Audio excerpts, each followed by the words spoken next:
Welcome to episode 8 of the Unstoppable podcast. Warning, this is a high-speed episode. My name is Dan J. Gregory, and I am committed to hunting down the secrets of business mastery and human performance. My goal for the Unstoppable podcast is to share insights from some of the most successful entrepreneurs, inspiring thought leaders, world-class athletes, and prominent celebrities to help you to become unstoppable in business and life. Each week I'll be bringing you a new interview with an inspiring person and sharing my own results as I pursue the answers to the question, how can I create the ultimate edge in my business, make a significant impact, and live an extraordinary life?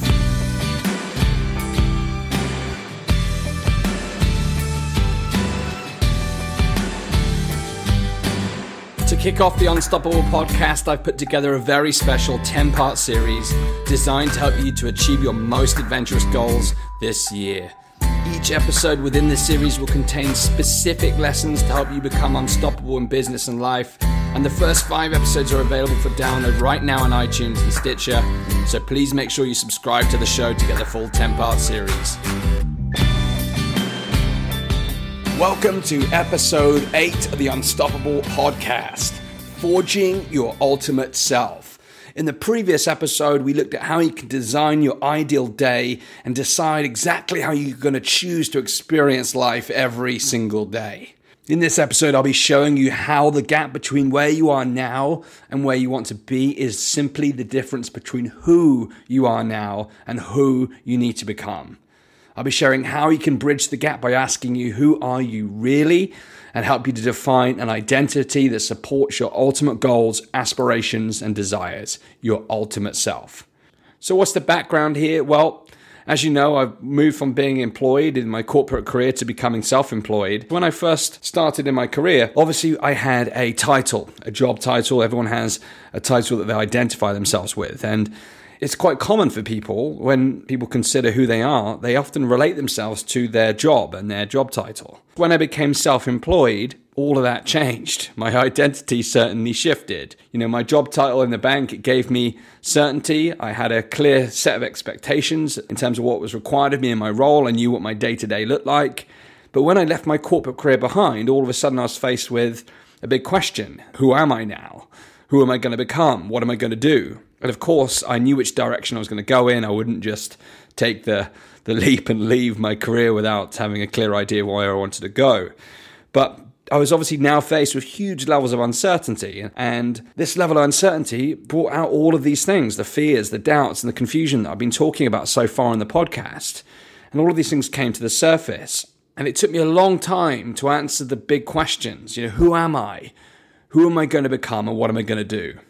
I tried lots of different things, of course, building my business to try and get the answers to those questions. But I spent all of my time on the external actions and dabbling in lots of different business strategies without really committing to a certain path. I hadn't yet answered the question, who am I and who am I going to become? And I discovered that to bridge the gap from being this wannabe entrepreneur to becoming an impactful business leader, I needed to first go within and focus on who I am and who I'm going to become at the identity level before focusing on what I needed to do. What does this mean? Well, all the limitations I had placed upon myself because of the fear and the self-doubt, they were not real. It was a figment of my imagination. It was my own construct. It's not the truth. And I realized that I was facing these struggles because I did not have certainty in myself. I didn't own my power. I didn't yet see myself as a successful entrepreneur. You see, how we see ourselves has a direct result on the way we feel, the actions we take, and the results that we get. If you think you're an unconfident person, then you'll be an unconfident person. If you think you're attractive, then you'll be attractive. I've got friends who perhaps may not be deemed to be attractive based on what we're told is attractive in the media and by the traditional conventions, yet they've got such solid belief in their attractiveness at their identity level that they're a magnet to the opposite sex. It's crazy. So what we think about ourselves determines how we behave, how we act, and how we feel. And that is what this episode is all about. It's about figuring out the changes that we need to make at the identity level to up-level our lives, reach our goals, and live life on our terms by defining who we are. Let me break this down in simple terms for you. Now, I'm a big fan of chocolate. I love eating dark chocolate specifically. It's one of my favorite things. But I'm also very health conscious. So I will restrict myself based upon my values for health. So in that statement, I've given you some very big clues to my identity. I've told you that I like chocolate, specifically dark chocolate, yet I value my health, so I restrict myself. So can you imagine what my behaviors are like when it comes to chocolate? I'm sure you can. Now think about, let's make this into a bigger example. Think about your business. Say you're relatively successful in your business, but you're looking to astronomically grow the sales of your business, increase your profits, and double your wealth, for example. Now when you think about a goal like that, you can probably already start to map out in your mind some of the actions that you need to take. Now in the business example, you see yourself as relatively successful. How would you need to see yourself in order to get to that next level of business growth? If you think you're relatively successful, and that's how you describe yourself to other people, then do you think the action itself will get you the result? I can tell you that it's very unlikely. Your actions are a direct reflection of the thoughts that you hold about yourself, your feelings, and therefore your actions come as a result. So if you want to be an outstanding business leader, what would the difference look like if you were an outstanding business leader versus a relatively successful business leader? How do you think the behaviors would be different? So what I want you to get from this is thinking about all of the goals you're trying to achieve this year. Look at who you need to become. What are the characteristics? What do you need to believe about yourself?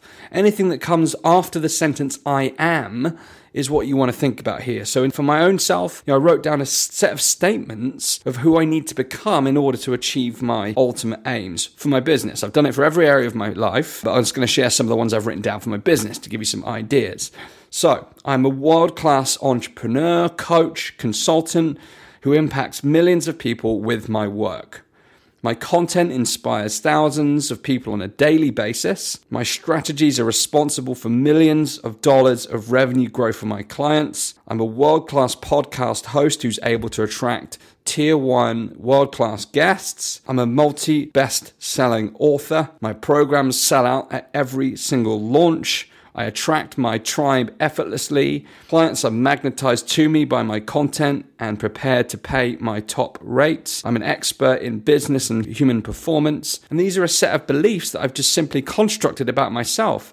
Now, our minds, our subconscious, will do whatever it takes for our behavior to be consistent with our identity. Let's taking it back to a simple example again with the chocolate, right? Say I decided that I'm going to eliminate chocolate. I'm no longer a chocolate eater.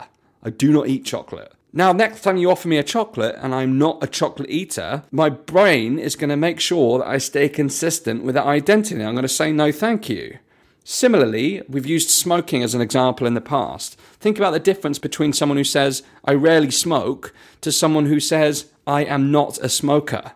When someone says, I am not, they're completely removing themselves from the possibility. You offer someone who says, I'm not a smoker, a cigarette, they will not take it. Someone who rarely smokes, there's a 50-50 chance or greater that they'll take the cigarette. So our identity really shapes how we behave.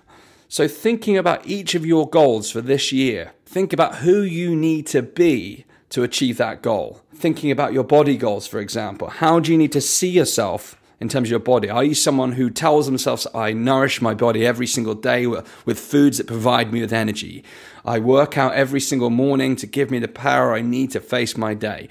All these kind of beliefs that you can embody into your identity to shape who you're going to become and shape your results. All our results start at this identity level. Everything I've spoken about in the past, about those fears, doubts, and confusion, those are what I call symptoms of my shadow self. My shadow self is a concept that is within my identity, but it's not who I am. It's not my reality. It's where all those inconsistencies show up, all those areas of weakness that is not the truth. So one part of this exercise that you can take for yourself is look at all the areas where you're currently letting yourself down as a result of these false constructs that you've created through fear, through doubt, through overwhelm, and just identify all those unconscious behaviors that are not consistent with the person who you need to become to achieve your ultimate aims. Because there's ultimately going to be some characteristics and some beliefs that you need to let go of in order to move forward and step into your greatness. Similarly, on the other side of the coin, you've got your higher self. Your higher self is where you're in pure flow. It's where your effortless greatness comes from. So use your power of your higher self when you're designing your identity to construct that outline of who you need to be in order to achieve your primary aims. And to help you do this, the phrase, I've used it before on this podcast, success leaves clues. If you're looking to achieve a certain result, find someone who's already achieved the result that you want, and not only model their actions that they take, but model their identity, their belief systems. I know there's people who, in terms of fitness, I work out every day. That's a solid belief of someone who has an athletic body. I train at 110%. That's a mindset of an athlete. So look not only for the actions that people take, but the belief systems that they hold so that you can model those actions and those beliefs to help you achieve your ultimate aims. When I completed this exercise for myself, I listed down all of the roles that feature in my life. Entrepreneur, podcast host, consultant, coach, brother, son, boyfriend, all these things I wrote down. And then I wrote down how I want to be in each of those areas and who I want to become, how I want to show up. What are the characteristics? Simply writing, I am, ... This is how you begin to identify your core beliefs and your ultimate self. All starts on the inner game. So once you've established your core identity for all of your roles in life, then the way you make them become reality is through practice and through repetition. So if you read that statement, those identity statements every single morning and every single night, then you will suddenly begin to focus on those things. And guess what? Your unconscious mind will start to steer your behaviors in a way that is consistent with your identity, because that is the one thing that our brains do not want to violate. So by consciously designing our ultimate self, we're giving our brain a direction. We're steering the boat in the direction we want to go at the inner level. And remember, our inner world shapes our outer world. So once we get tidy on the inside and we start acting from our higher self and we get our shadow self under control, we forge our ultimate destiny. So this has been such a hugely important process for me. And it's something you can do even on a basic level on a day-to-day basis. This morning, I looked at myself in the mirror and I was like, man, you need to shave. You look scruffy. I'm telling myself I look scruffy, right? And if that's a belief that I suddenly hold, guess what? I walk out the door and the next person I see, I catch them in the eye and they probably think that guy looks scruffy. Whereas, you could go in a freaking newspaper and see a celebrity who's got a scruffy, inverted commas face and everyone's like, that guy is beautiful. How you see yourself is how you will be seen and how you behave. So think about it on a day-to-day basis in terms of everything that you're doing. Just watch out for the language that you're using. It's a reflection of the identity you hold about yourself. So design who you want to become. Reinforce it on a daily basis, morning and night, until it becomes your reality. I challenge you to do this for 30 days. It will absolutely change your life. What this has done for me, it's changed the parts of my character that were not serving me anymore. Those parts of my shadow self that were holding me back. I've replaced them with qualities that move me forward. And all those statements I read to you in my belief statement, a lot of those things are a long way off. This podcast, I've had about 100 downloads on the first week. I'm really proud of that. It's great. But it's got a few zeros short of 1 million. But if I keep believing and I work on it every single day, it starts from that point of belief. I know that if I stay focused, then I will find a way to make it happen. There's a belief in itself. It's my identity. So go ahead, construct your new self, your ultimate self, forge that identity that will get you the results that you need to get, and then go to work on the strategy and the actions that will help you move forward. Now, how can you use this? You can apply this to understand the gap between where you are now and where you want to go, and write out the identity that you need to embody to achieve those goals. And once you've done that, then you can clearly see all the things you need to do to make that happen and embody those characteristics. To help you with this, I've shared some additional resources in the show notes, unstoppablepodcast.com/identity. Get over there, check it out.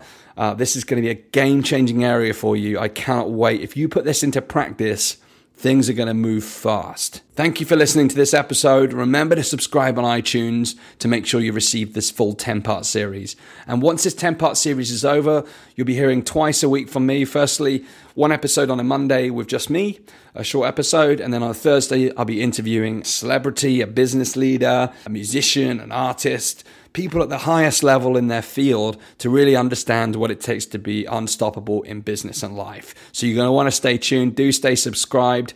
I'll be hugely grateful if while you're there, you would leave me a 5-star review to help spread the word. And finally, I've just launched the Unstoppable Mastermind. It's a private Facebook group where I'll be sharing even more content content to help you become unstoppable in business and life. I'll be answering lots of questions about how you can grow a business. So come and introduce yourself at unstoppablepodcast.com/tribe. In episode 9, the penultimate episode within this series, I'm going to be exploring the concept of purpose. This is an area that's often misunderstood. I'm going to be looking at it a little differently. It's going to have a profound impact on your results. So on that cliffhanger, I'm signing out. I look forward till next time. Thanks for listening.